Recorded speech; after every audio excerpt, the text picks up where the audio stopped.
Welcome to our channel. Today we how to transfer sales receipts into QuickBooks from Square. Easy tutorial step by step clearly. Begin by logging into your Square account. Navigate to the Reports section in the main menu. Select Sales Summary to view your sales data. Choose the date range for the sales receipts you want to transfer. Export the sales summary as a CSV file. Open the CSV file in a spreadsheet program. Format the data as needed to align with QuickBooks requirements. Log into your QuickBooks account. Go to the File menu and select Import. Choose Excel files for importing data. Click on Browse to locate the CSV file you exported from Square. Select the correct CSV file and click Open.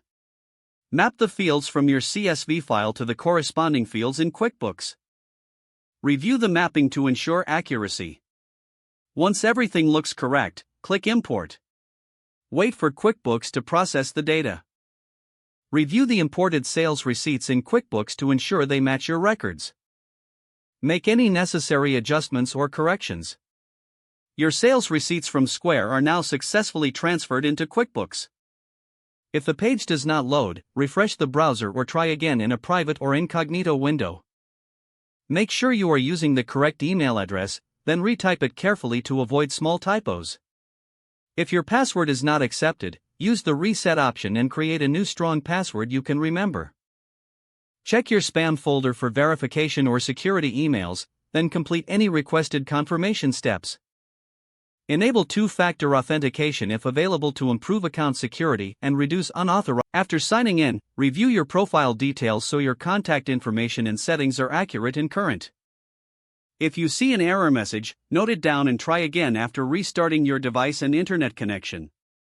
Log out when you finish, especially on shared devices, to keep your account and payment information secure. If the page does not load, refresh the browser or try again in a private or incognito window. Make sure you are using the correct email address, then retype it carefully to avoid small typos. If your password is not accepted, use the reset option and create a new strong password you can remember. Check your spam folder for verification or security emails, then complete any requested confirmation steps. Don't forget to like this video and subscribe to our channel for more step-by-step tech guides.